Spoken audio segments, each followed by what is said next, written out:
Good morning, everyone. We are many things. No one can claim that we live one-dimensional, flat, boring, and easy lives.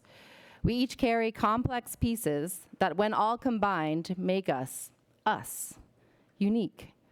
These identities transform and shift in different ways as we get older.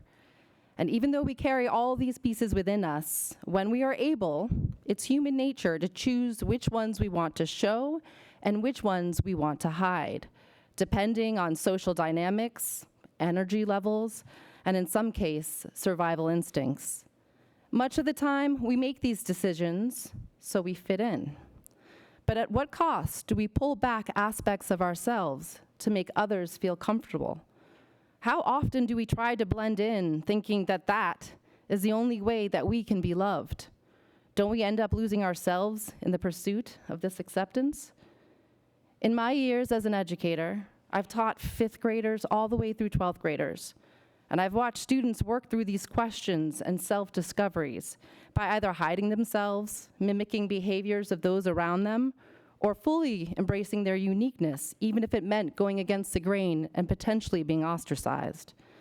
And I understand how hard it can be. It's complicated. We're complicated. But sometimes I wonder whether part of our social endemic of loneliness and isolation is not just from COVID and social media alone, but also due to the fact that we aren't being honest with ourselves and are neglecting to fully commit to showing up fully and authentically. I had an acting teacher who taught us that when developing a character, you have to know their motivation for what they want in a scene. She always said, people just want to be loved. That's always stuck with me.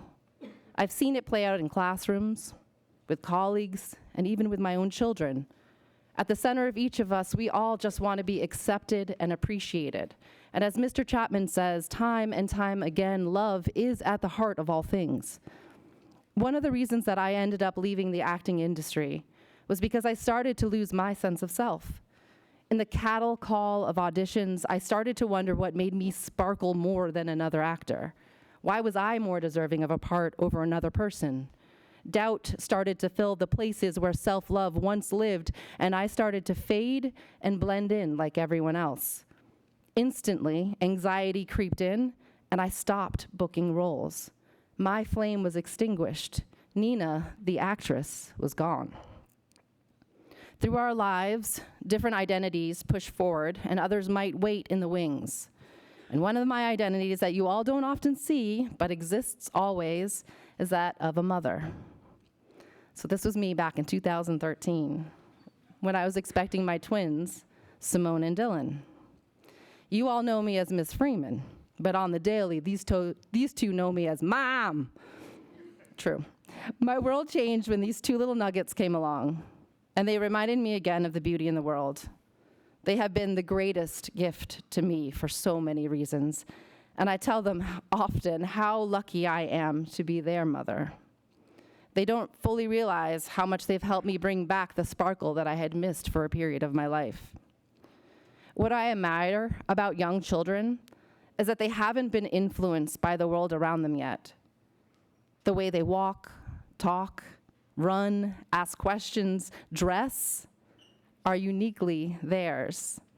They own all the pieces of themselves and literally try on different fashions of behavior. My kids are gonna be mortified that I'm sharing this photograph with you today, but it captures their innocence, their sparkle and creativity. Check out the glove. Dylan found my glove and he's rocking it. Simone's got a purse with a little stuffed animal. Dylan's wearing his shorts over his sweatpants. The innocence and joy of just being them, his sideways smile, I miss that smile. Now my babies are older. At 12 years old, I see what I've observed in my students over the years. They don't want to stand out, and they've become acutely aware of social dynamics. It's totally normal. And many of you are exploring this right now as well, and it's about making new self-discoveries and changing friend groups, and in some cases, starting new schools. But I hope today gets you thinking about your own inner child, who was wild, free, innocent, and joyful. That part of you still exists within, and in various moments throughout the day, be sure to check in with that little person to see if you're staying true to yourself. It's the many experiences that include the intersections of joy, pain, strength, love, and vulnerability that make us who we are. And real love and fulfillment comes from embracing that. It's only when we stop hiding the pieces that makes us whole, that we can truly love ourselves and be loved for who we are. Thank you.